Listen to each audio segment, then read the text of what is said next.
Hello again, my fellow gamers. When it comes to the Five Nights at Freddy franchise, we have seen a game that started about animatronics and jump scares, developed not just a wide variety of frightful characters, but also a strong plot, filled with intrigue and mystery. Within the world of Fnaf, there is now enough lore that people actually develop their own theories concerning the mysteries behind certain characters. Such was originally the way with the Purple Guy, or Purple Man as we've come to know him. But throughout the games, the horrific story behind who he was and what he'd done was unraveled, and we came to know the frightening truth behind who the Purple Guy was. At least we think we know. Join me as we explore some of the more alarming facts surrounding him as we count down the top 10 scary FNAF Purple Man facts. And if you are new to the channel, let me say hello to you. My name is Amanda McKnight, and I'm one of our co-hosts here on Top 10 Gaming. And these are my pals, Pablo and Lola. You may have noticed that I'm currently not filming in the studio. This is because we at Top 10 Gaming have had to shut down the studio we normally operate out of. So for at least the next 14 days, I will be filming here, out of my apartment, from my couch. But rest assured, we will still have tons of awesome content coming your way. So if you are new to the channel, be sure to smash that subscribe so you can stay in the know on all things FNAF and all things gaming. And let us know in the comments where you are from and how the virus has affected you. Because, you know, we want to know how you're doing. And if you're taking this time to play any exciting and cool games, be sure to let us know as well. Now back to our regularly scheduled programming. Let's talk Purple Man and get counting.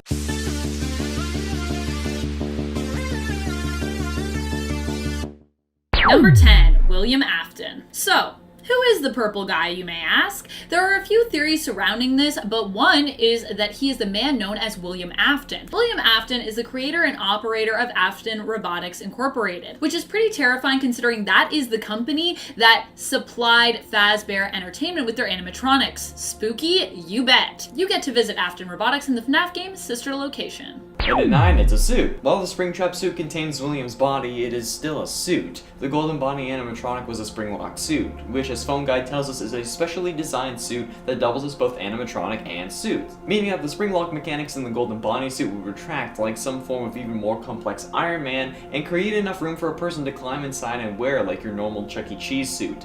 Obviously, they weren't amazingly designed since there were some flaws. Like when they get wet, the spring locks can close easily, which is why Michael got bit in FNAF 4 and why William got snapped while in the suit. The suit also is clearly meant to be a suit since it has 5 fingers and 5 toes, which the other suits are lacking in favor of 4 fingers and 3 toes. It's even more clear when looking at the secret menu screens for FNAF 3, where on rare occasions you can see a skinless William Afton trying to get out of the suit by prying the head open. Yeah, it's weird. Number 8, Stitchwraith. In the FNAF books, we have learned about the mysterious figure known as the Stitchwraith, which sounds like it could resemble perhaps Ennard, but apparently is kind of its own thing. Stitchwraith has yet to appear in the games, but is still horrifying and pretty important to the lore nonetheless. It was brought to life using the souls of 2 children combined with the powerful emotion of agony or suffering. In the Fazbear Fright books, it has shown up in each book, appearing during the end of each one of the stories there, and appears to be collecting haunted animatronics parts for what we can only imagine is some kind of dark and sinister reason. Of course, what we'd really like to know is to what purpose is Stitchwraith amassing its collection. At 7, he is William Afton. His name is William Afton, and for one reason or another he ended up killing kids and then stuffing them into animal-themed robotic suits. While that hasn't directly been confirmed, we can get as close as we can with some keen observation. Aside from the obvious, that being the similar MO to Afton, the stuffing kids in suits like Glitchtrap does in the Pizza Party ending, the color of the bow tie and eyes, particularly the eyes since they're the windows to the soul, but we can get even more confirmation with the Curse of Dreadbear, the Halloween DLC to Help Wanted. In this DLC, we can see Glitchtrap once, and it's on the hill next to the FNAF 4 house on the loading screen. You know, like that hub thing where you pick the games. If you press the button at the back of the monitor and then turn around to look at the car for 10 seconds, you will turn back around to see Glitchtrap doing his creepy freaking dance on the hill that's next to the hill that has the FNAF 4 house. So he's on a different hill, but it's like next to the other hill. We know for a fact that Scott uses his next game to clarify things from his last one, and with another 15 games and a whole new ending, that being the Corn Maze ending, this DLC is basically a new game. And him intentionally putting Glitchtrap next to the FNAF 4 house is pretty much confirmation. Plus, if you turn around to look at the car again, you will see that the car headlights change from white to purple. adding yet another layer of confirmation, but also potentially hinting at the fact that it was indeed William in the purple Midnight Motorist car. And at 6, he can't die. It's established in Sister Location that Mike isn't able to die via any normal means. When he got scooped and injected with Remnant, as explained via the Remnant reservoir that the scooper has, and thanks to Baby telling him he won't die after Ennard escapes his now rotting body. However, even though he is rotting, smelling disgusting, and becoming more ghastly every day, he's still kicking. Or at least he was, until Pizzeria Simulator. Now, how is this? Well, it's thanks to the Remnant in his body. The Remnant that he was injected with in Sister Location's final moments actually saved his life. His body was dead, but his soul was still preserved, infusing him with a form of soul metal powered by agony that can only be destroyed with fire, or overheating. And you may be thinking, if he was injected with Remnant, doesn't that make his body possessed by a soul that isn't his? And while this would be true for anyone else, scooping would be incredibly painful and cause an intense amount of agonizing pain. But you also need to remember, he's with his dead family. He just found out that his sister possessed the circus baby animatronic, and his brother, probably fairly recently, just got killed by the springlock failure. So he's dealing with a whole lot, to say the least, and to say that he's in agony is probably an understatement. So it's very possible that he infused his soul with the Remnant injected and just took control. That's not that far out there when it comes to this series. Number 5, Springtrap. In Fnaf 3, we discover that Springtrap, the game's main antagonist, contains the corpse of William Afton. While fleeing the vengeful spirits of the 5 children that he murdered, he finds himself cornered. Quickly, he thinks to hide himself in a Spring Bonnie suit, being careful to avoid injury. Initially. However, the suit's spring locks malfunction due to water damage and sudden movements that William makes, resulting in him being sliced apart while inside the suit, and crushed by its inner mechanisms.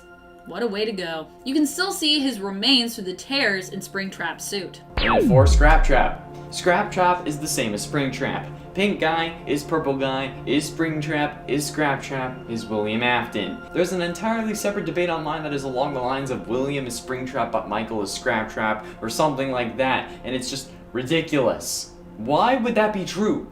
The only Spring Bonnie suit we know of is the one that William was inside before the events of Pizzeria Simulator. For those of you who don't know, Scraptrap is the version of Springtrap you find outside of the pizzeria in the back alley, like where you find Scrap Baby, Molten Freddy, and Lefty. And in accordance to paragraph 4, you bring it inside so that when the pizzeria burns at the end of the week, everyone who needed to be set free with fire, since that's the only way to destroy Remnant, can be set free. Scraptrap is just a further decayed version of Springtrap. It's not a separate character, it's not its own thing, it's not Michael or anyone new. It's Springtrap, it's William. They are all one and the same. Number 3, Springtrap. One of the more shocking reveals was when we find out the fate of William Afton following the murders. He returned to Freddy's planning to dismantle the animatronics he'd built, but the spirits of the children he had murdered returned, hell-bent on getting their revenge. Terrified, William ran away and found the faulty Spring Bonnie model to hide in, knowing that the animatronics would not recognize him as a threat if he was also hiding in an animatronic suit. This part of his plan of course worked out, but due to William laughing at the thought of his own victory, which really he probably should have waited until the animatronics were gone, and due to water leaking onto the spring locks, the locks gave way, impaling William and killing him within the suit. His own soul then became trapped within that suit, as did his corpse, giving us the terrifying antagonist for Fnaf 3, Spring Bonnie. The only animatronic in that game who could actually kill you. Because all the other ones were just hallucinations. Or ghosts. Ghosts. And ultimately, in at number 2, Plushie. After defeating Glitchtrap in the 16 tapes ending, the one where you get sealed behind a steel door, Glitchtrap turns into a plushie beside you. This is reminiscent of the Plushtrap animatronic introduced at the Fun and Plushtrap minigame in Fnaf 4's hallway. The one we get in Help Wanted though is more of an actual plushie than a crazed robotic killer, and glows in a neon green fashion instead of the normal yellow associated with the suit used by Afton. Wait. Does this make Afton a furry? A furry is defined as, in particular, a person who dresses up in costume as such an animal character with human characteristics, or that uses one as an avatar online. And I think killing kids in a yellow bunny suit in this scenario will count as being a furry, since also this is his avatar in this game instead of the iconic purple shadow. I think it counts even more. Finally, in at number 1, he is the brother. Hey, brother. Now I've been talking this whole time about how Michael is the big brother, and some of you may be confused. At first we thought he was the brother until the survival logbook gave us questions like, does he still talk to you, in reference to psychic friend Fredbear, and lines like the party was for you. Since the crying child's party is where he ended up dying, we thought that Mike was actually the crying child, and the promise of I will put you back together came from William, who literally put him back together as a robot. But now we're back to his brother. Why? Actually, it's because of the latest Fazbear Frights book and the similarities between the main character of Paul from one of the stories and Foxy Bro, as MatPat called him. If you haven't watched that theory, I highly suggest you do. Matt will explain it better than I can in this short amount of time because the script is already really damn long. But basically, the similarities prove that Mike is actually the gray-shirted big brother. But honestly, I think that the two kids may be the same person, but that's something I'll have to discuss on my own stuff. There we have it, friends, the top 10 scary FNAF Michael Afton facts. Which facts surprised you, if any, and is there anything I should include in a part 2? Be sure you let me know down below, and remember that this series is constantly changing, so what's true now may change down the line, so just chill out in the comments. On your way down to Rage, be sure you hit like and subscribe if you love FNAF, and ring that bell to join the clan and level up. Thank you all so much for watching. I have been and shall remain Connor Monroe, and I'll see you in another video.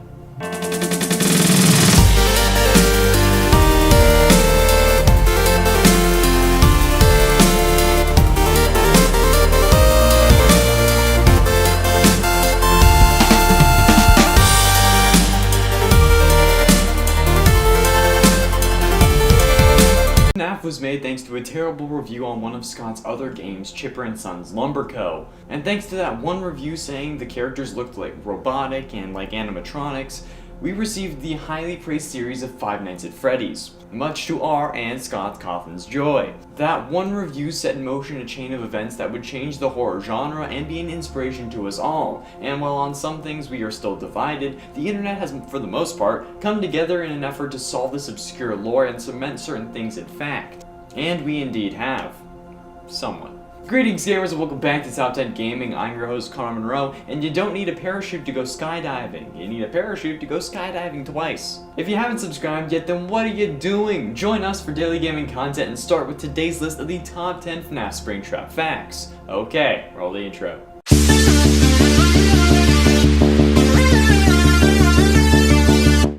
At 10, William Afton. I've said it before and I'll say it until the day this stops being an issue. Springtrap contains the body of William Afton inside. We see Purple Guy run into the Golden Spring Bonnie suit at the end of Five Nights 3, where due to the moisture in the air and William's rush, he ended up getting trapped inside thanks to the spring locks, and then he ends up collapsing, but take note, we never really see him die. He's just twitching, as he was in the trailer to that game, and while yes, Michael may be literally purple now, as his flesh decayed after entered him in sister location, just because he's literally purple doesn't mean he's the killer. And just because when Michael says, I'm going to come find you at the end of sister location, and then Springtrap appears, that does not mean that Springtrap is him. We see that Michael was at sister location, and this camera movement takes place at Fazbear Fright. That was burnt down by Henry in an attempt to kill William because we all know who did it. William is inside Springtrap, not Michael. Scott even confirmed this when talking about MatPat's timeline after Ultimate Custom Night came out, saying if you're hung up on the whole Will Trap versus Mike Trap debate, watch MatPat's video. And in that video, MatPat says that it is indeed William in the suit, not Michael. There you go, please stop. Number 9, bite of 83/87?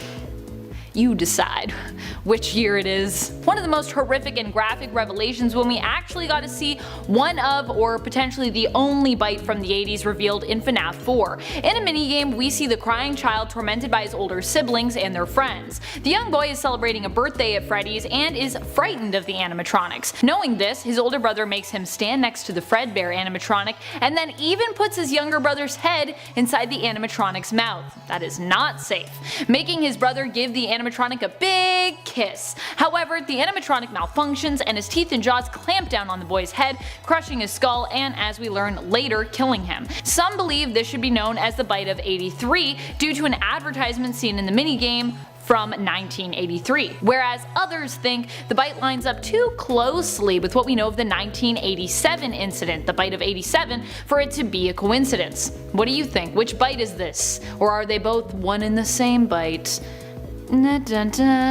And at 8 game tag. The game files always have their own way of naming things. Later that night for Fnaf 6's Midnight Motorist game, etc. And Fnaf VR isn't any different. While we all refer to him as Glitchtrap, in the game he is referred to as the Anomaly by Tape Girl, and I guess technically the announcer who tells you not to interact with any of the tapes. But the game itself calls him Spring Bonnie Man, no spaces. This is what first tipped people off as to the identity of the masked killer. Well, along with the suit, the color of the bow, the color of his eyes, the fact that one certain individual is the only actual killer that we've seen. He is the only killer, right?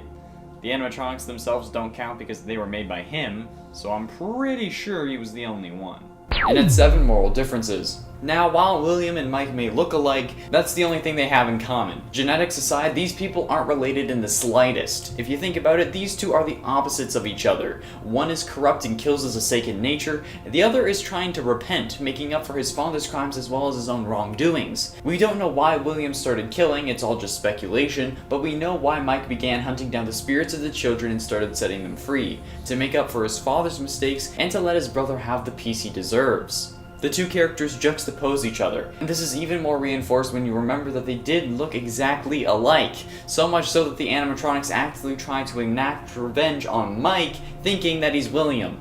Even though they look identical, they are on the opposite sides of the spectrum of human decency. And while yes, Mike started off bullying his younger brother, once he got his brother killed, that's when he found his way.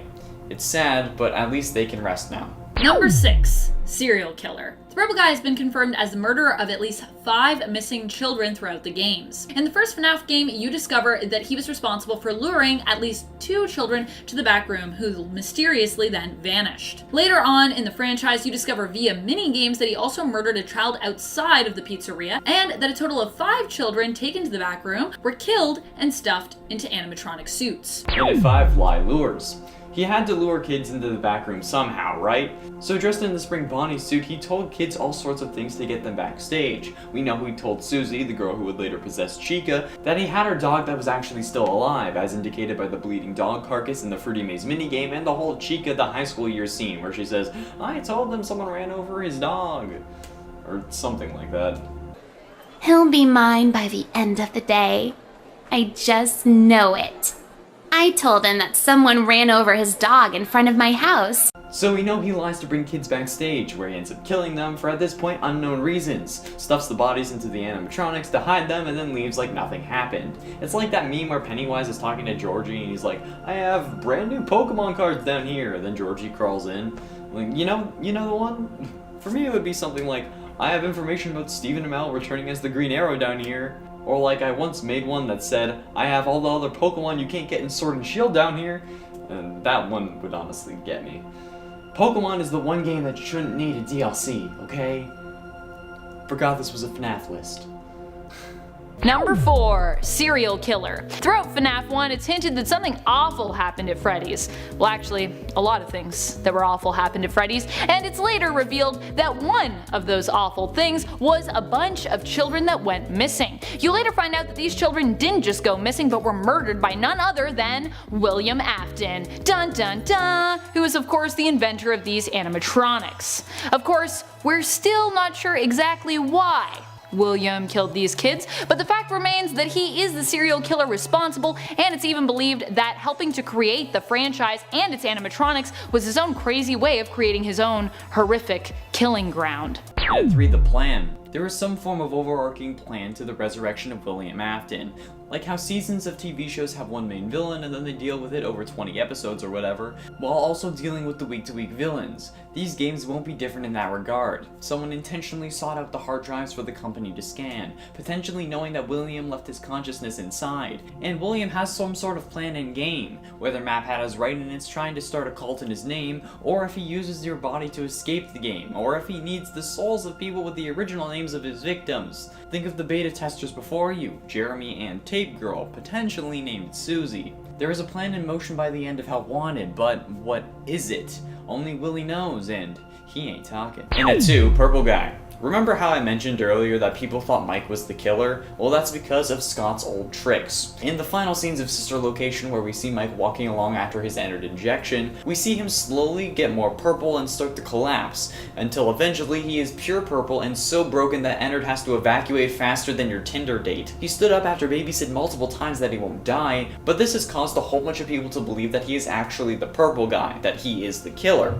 This is simply not the case. Yes, there are two purple guys, but only one of them is actually physically purple, that being Mike. Mike is actually purple, even though being green would make more sense because that's what everything rotten is colored, but whatever, Scott. William is the one and only purple guy, but he is purple because that's meant to represent a shadow in minigames that have a black background.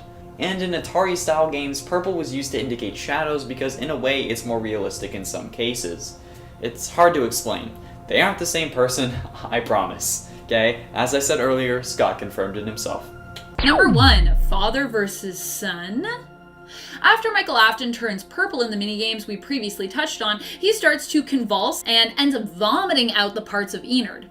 His empty skin collapses on the ground with nothing to hold it up, and he appears to be dead. However, we then see him miraculously awaken, alive. And if you beat Golden Freddy on very hard mode in Custom Night, you get to find out what happens next in his story. That is, after he left, now with Ennard inside him. A cutscene reveals Michael talking to his father in a burned down Fazbear's Fright. Michael explains that he has freed his sister, but at great cost to himself. He should be dead, but finds himself somehow still alive. And he vows that he is coming to find his father. The cutscene finishes with Springtrap popping into the frame. Thank you so much for watching. I hope this list gave you a better understanding of Purple Man and just how tragic and terrifying his character really is, whichever one it may be. How do you feel about the Aftons and the fate of their family? What do you think is the scariest location featured in Fnaf thus far? Let us know your thoughts in the comments below. And while you're on your way down there, be sure to give this video a thumbs up if you love Fnaf just as much as we do. This has been Top 10 Gaming, and I'm your host, Amanda McKnight, reminding you, as always, to keep on gaming on. Pew pew!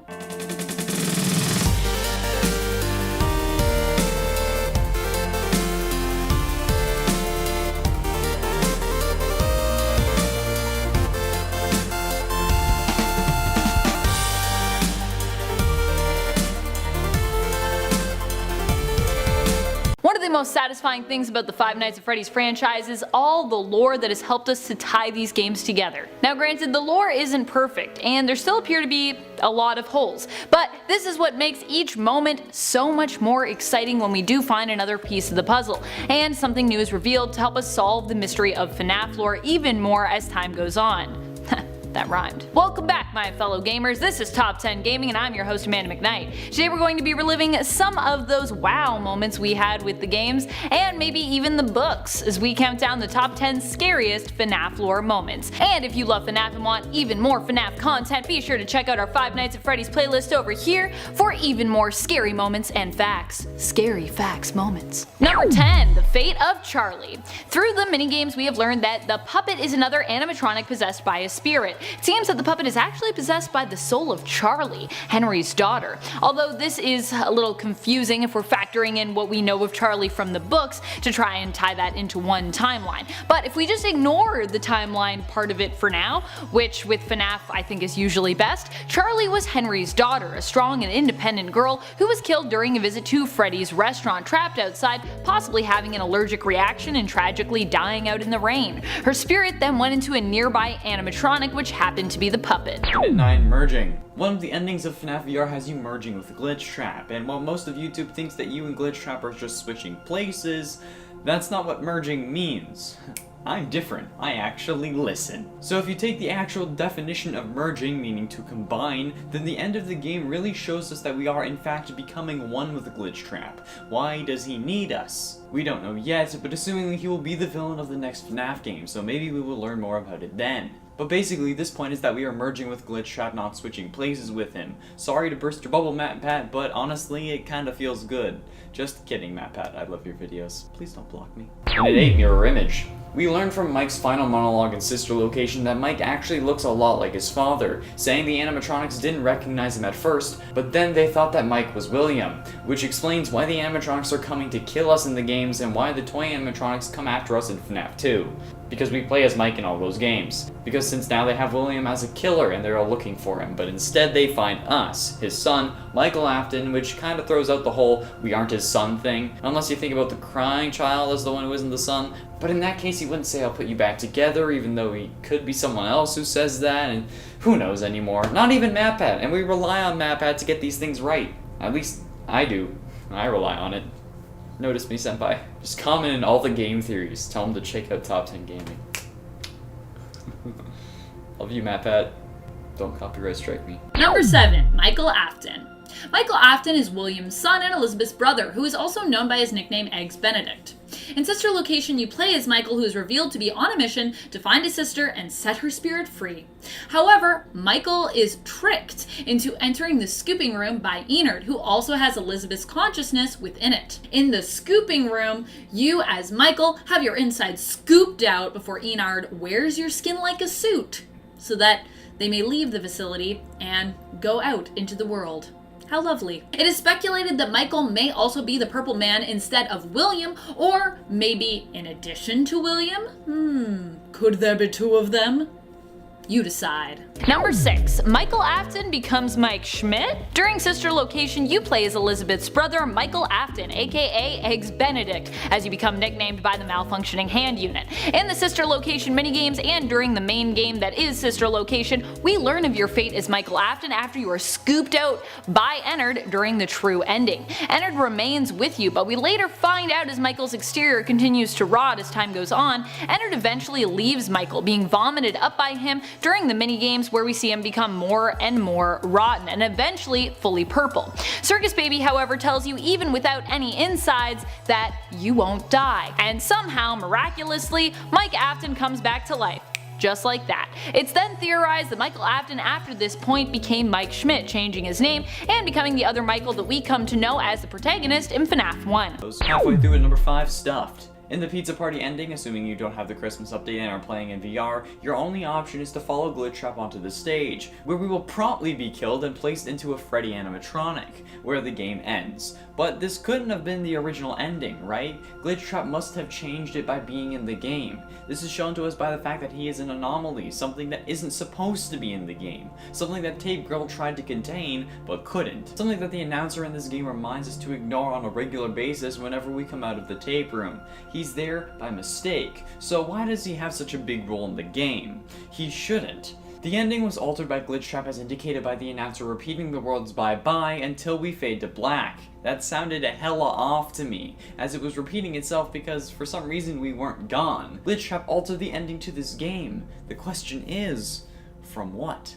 In at 4, Scooped. We all know that Mike got scooped at the end of Sister Location, if you got the right ending. However, what we probably didn't know, at least until Fnaf 6, is how the scooper worked. The scooper has 4 different parts to it. The excavating arm, which is the worst name for a scooper imaginable, the Remnant injector that leaves a trace line of Remnant on the interior of the subject, the arm, base, and balance, and the Remnant reservoir. And this blueprint is also where we learn that negating the effects of Remnant requires heat. In the notes it says that when heated, the metal has no observable motion, that the heated tank should be kept at a sustaining temperature that makes the metal malleable but nothing more liquid than that, because overheating might neutralize the effects permanently, as well as using the scooper too much. As the notes on the injector says, overusage/overexposure negates the effects. If Mike had scooped Enard out of him, he might have just been able to die instead of living in agony.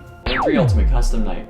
We can all agree at this point that Ultimate Custom Night takes place in hell, and we play as William Afton dealing with the torture we deserved for killing all those kids, but specifically the one we should not have killed. However, the confusing thing to me is that in Ultimate Custom Night, while we play as William Afton, we can also play against animatronics like Springtrap and Scraptrap, which are indeed versions of us. This is confusing to me, but it makes me wonder. Not about Willie being Springtrap, but about what the mechanics of this are. I suppose it could be that he did indeed create that monster, since he hid in the suit to feel more powerful when confronting the spirits, or perhaps it's because it was made of Remnant. Or it could have just been that the characters available are the ones that Afton deemed his greatest failures in his mind. It's even more confusing that in the game code, Scraptrap is referred to as William Afton. Scott. I know you're clarifying that Scraptrap is William, but that throws a whole lot more wrenches into this than there should be for a final game in the original story. Come on. Number 2, Trapped in Hell. It's believed that in Custom Night, where you can customize which animatronics can come at you as you attempt to survive, you are playing as William Afton, who is now trapped in hell, with the never-ending nights that make up the individual games that you play representing William's eternal punishment for the murders that he was responsible for. Additionally, the old man consequences Easter egg has been used to argue the likelihood of this claim. What do you think? Do you think that game is all about you playing as William Afton, you're trapped in hell? Let us know in the comments. Number 1, Glitchtrap. During Fnaf VR Help Wanted, we learned about the fact that somehow William Afton was still able to survive through an animatronics chip being scanned into the Help Wanted game, used to help create realistic replicas of the old animatronics. Somehow, this allowed some part of Afton to manifest, becoming a malicious code that was unable to be deleted. Help Wanted is such a meta game. It's games and games, and these games, this is a game in the world, but it's also a game in our world. What's real? What's reality? I don't know. So, even though William Afton was burned down with the rest of the animatronics in Pizzeria Simulator, we learn in Help Wanted that he somehow has managed to survive, and has managed to even recruit someone to potentially aid him in escaping the confines of his digital prison. It's more than likely that we'll learn even more about Glitchtrap in FNAF 8 Security Breach. Thank you so much for watching. What are some of your favorite lore moments? Which revelations did you find the most startling and game-changing? See what I did there? Which game do you think is the most lore-filled? Let us know in the comments below. And speaking of comments, it's time to turn to some comments from one of our latest videos, Top 10 Perfect Tom Nook Schemes. Mitt Flake Productions comments, Tom Nook? Oh, you want to comment? That'll be 50,000 bells! Man, you'd have to shake a lot of trees just to comment once on Animal Crossing YouTube if Nook Inc. was running it. Frosty Owl writes, I literally just started playing Animal Crossing New Horizons. Oh my gosh, I hope you're liking it so far. If this is your first Animal Crossing, remember that you can hit rocks multiple times with your shovel to mine more than one resource out of that rock, and make sure you leave space behind buildings when you're placing construction sites. I've played many games and yet I even forgot that during New Horizons, so I'm just reminding you. Knockout Starscream says, I haven't played New Horizons yet, but my favorite Animal Crossing character is Peanut. She's just so cute. Oh boy, I also love Peanut. And I love Lucky, and I love Marina. They're all so cute. And that's all the time we had for comments today. Be sure to comment below for a chance to have your thoughts and feel shouted out in a future video. This has been Top 10 Gaming, and I'm your host Amanda McKnight, reminding you to keep on gaming on. Pew pew!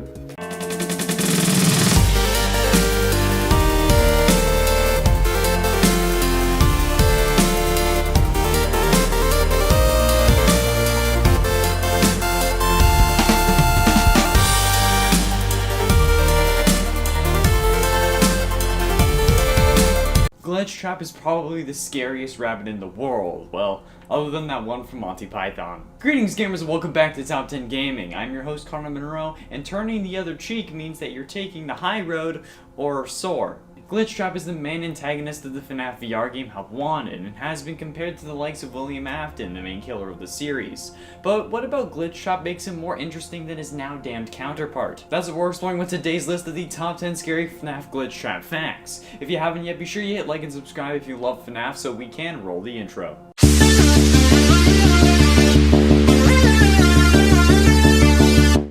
At 10, Resurrection. Glitchtrap is a virus that was scanned into the game we are testing in Help Wanted. Help Wanted is a very odd game story-wise. We play as a playtester who is testing the Freddy Fazbear Experience, which is the in-universe game. The anomaly, as it's referred to by Tape Girl, was actually generated when Fazbear Inc. provided the company that created the game with hard drives that they were meant to scan to use in-game. They supposedly contained code that would help make pathfinding easier and just make actually coding the game easier. However, it ended up creating something, an anomaly that started slowly controlling the game code, the one we now know as Glitchtrap. But the thing is, this isn't the first time we've seen the character, he just wasn't in this form. And at 9, Torn Identity. Michael, while not going by many names, has had many different identities over the years. While now most of us know who he is, there is a whole section of the community that thinks that Mike is Springtrap. Hell, according to the security logbook, Michael may not even be his real name.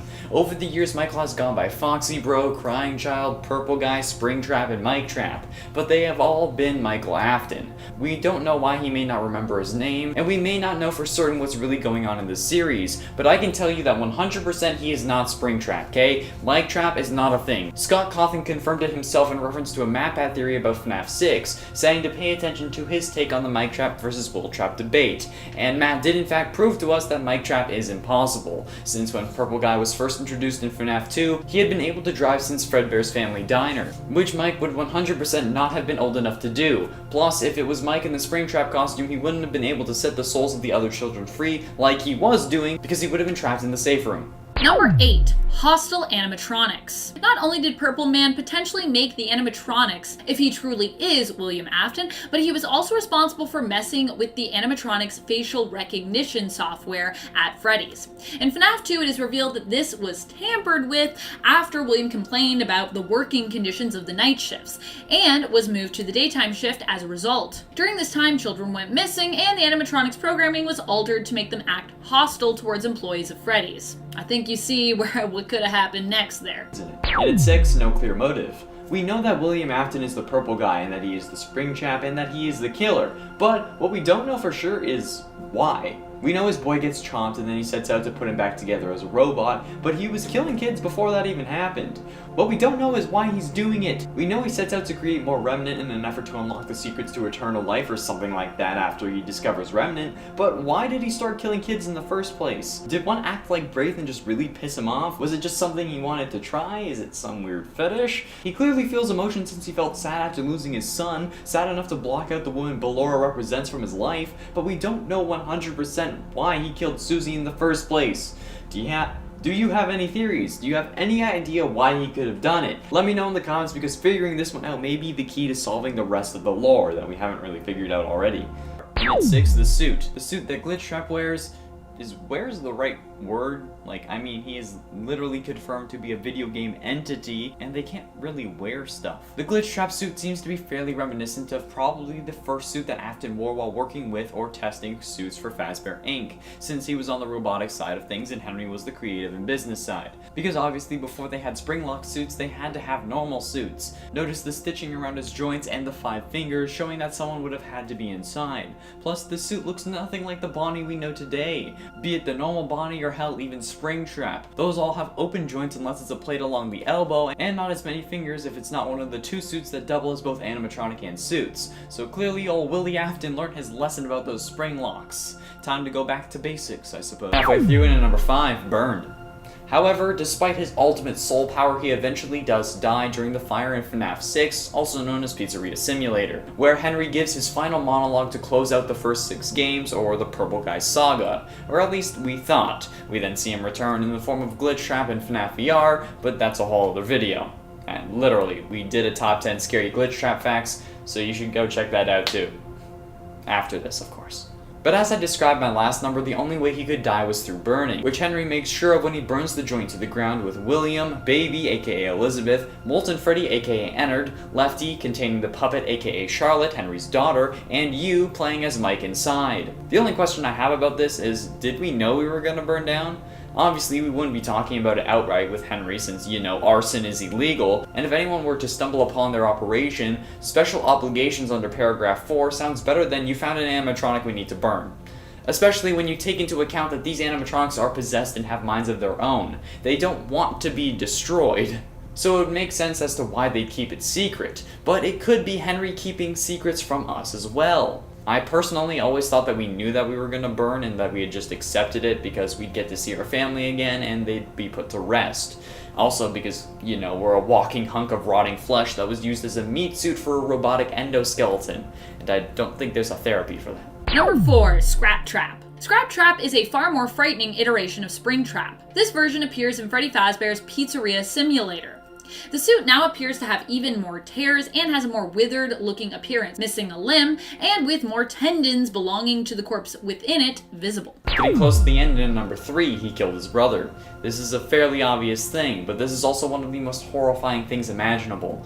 I wouldn't be able to handle directly being the cause of a family member's death. If I was Mike and I had put my brother into the jaws of a creature he was so terrified of that he started crying so much the jaws closed and crushed his skull, I wouldn't be able to handle it. I wouldn't have been okay ever again, okay? Just the thought of this makes me want to hug my sister. Sure, her and I fight and yeah, I pick on her, but there's no way that I would have forced her into a terrifying situation unless it was for YouTube content and she was willing. But by no means would I throw her into the mouth of anything. I was going to make a joke and say aside from a lion, but I can't even joke about that.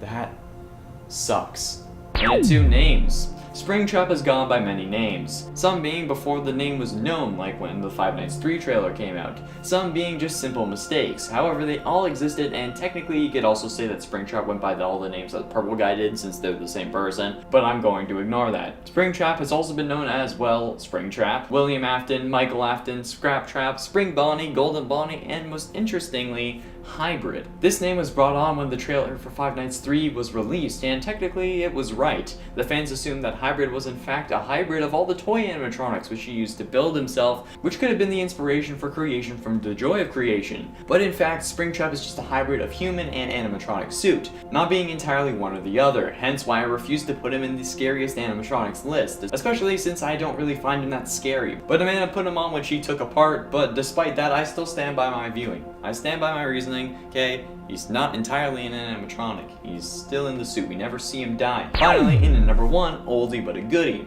This suit is one hell of an old suit, not to mention how long William was stuck inside it, but this suit dates back all the way to Fredbear's family diner, which is crazy, and even if they had this technology when that diner was prominent, that makes me even more concerned about how this thing was Iron Man levels of advanced. And while the decay on Springtrap makes that evident, it confuses me as to how it started to break down when Golden Freddy, a spring lock that is as old if not older than Spring Bonnie, seems fine in the first game. I think it's because those holes and rips were in fact made by William when he was trying to escape the suit. We see him trying to pry off the head, so it would make sense why he would have torn off bits of fur or even removed the whole foot in an effort to be set free. What do you guys think about the Springtrap decay? Let me know your thoughts down below. There we have it, friends, the top 10 Fnaf Springtrap facts. Who should we make a facts video on next, and which facts surprised you the most, if any? Let me know below, and on your way down, be sure you hit like and subscribe for daily gaming content, and ring that bell to join the clan and level up. Thank you all so much for watching. I have been and shall remain Connor Monroe, and I'll see you in another video.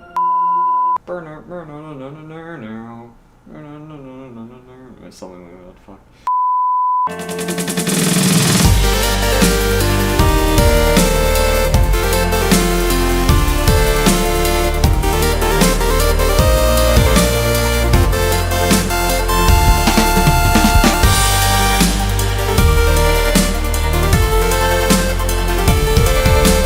Father, it's me, Michael. I should be dead, but I'm not. At least not on the outside. Oh, wicked self-burn! Greetings, gamers, and welcome back to Top 10 Gaming. I'm your host, Connor Monroe, and yes, I got this shirt specifically for FNAF videos. I won't wear it in any other content, and yes, it's a children's shirt, because any self-respecting adult that doesn't talk about FNAF on the internet for a job wouldn't wear this. With the release of the next Fazbear Frights book, we figured it was a good time to talk about one of the most elusive and confusing characters to ever grace the FNAF series. What do we know about him, and is anything really certain? Well, that's what we're trying to solve with today's list of the top 10 scary FNAF Michael Afton facts. Michael Afton being the son of William Afton, the purple guy, the man behind the slaughter. But did his son take over the family business? Let's see. Be sure you hit like and subscribe if you love the FNAF series, and we will roll the intro.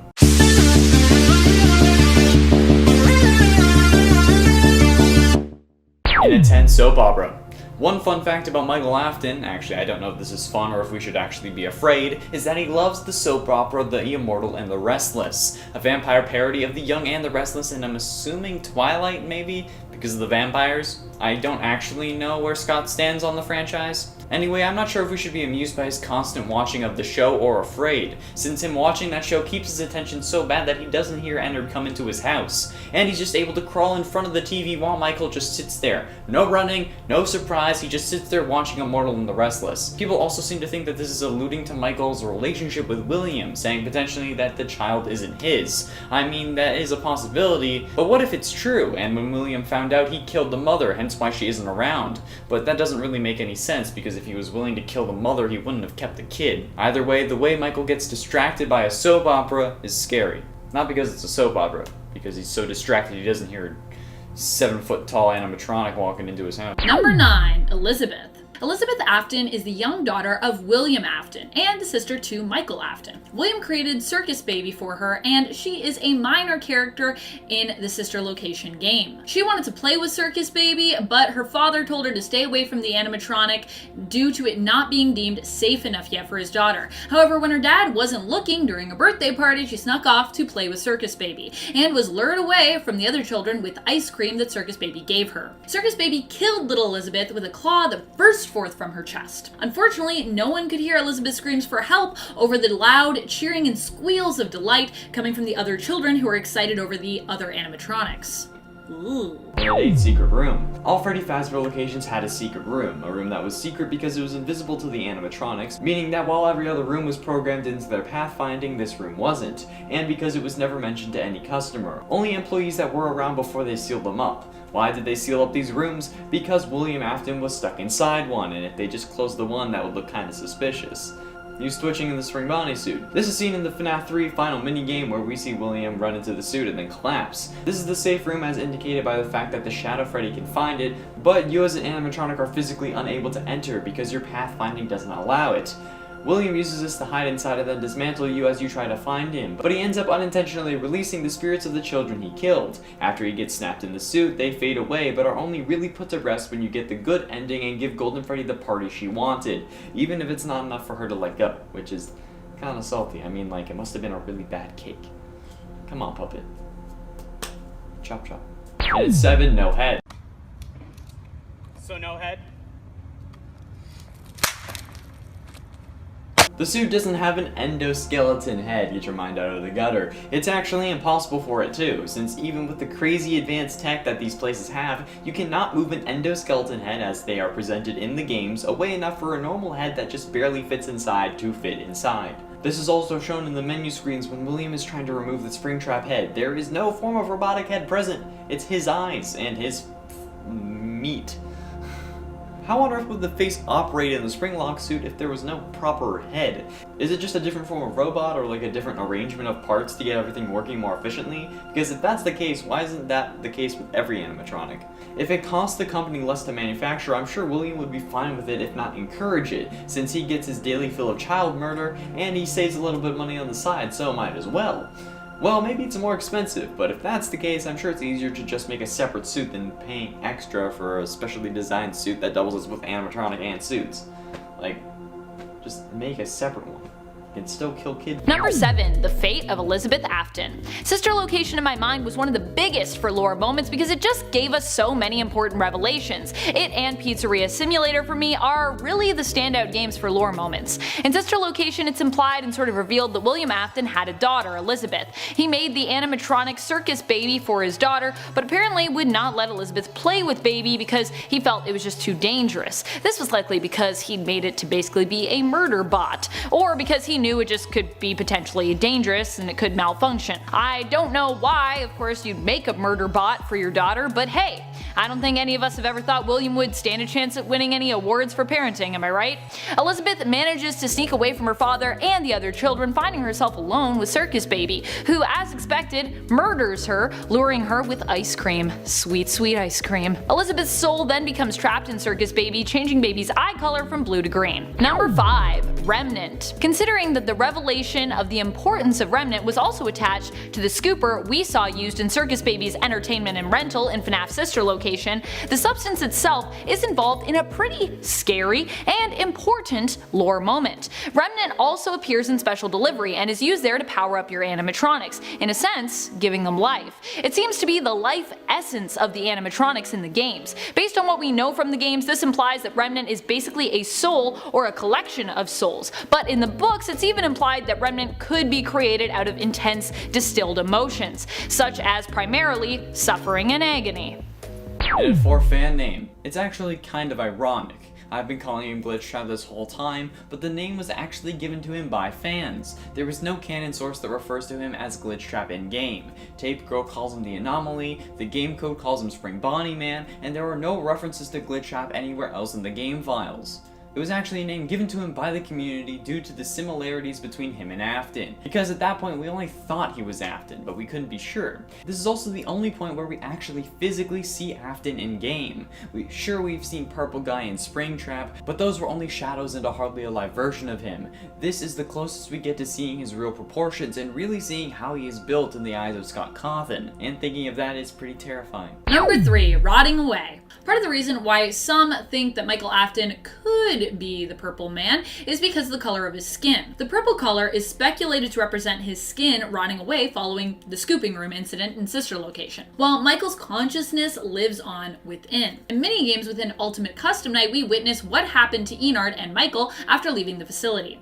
We see his skin change from pale to tan to green to brown to almost like this blue and then deep purple.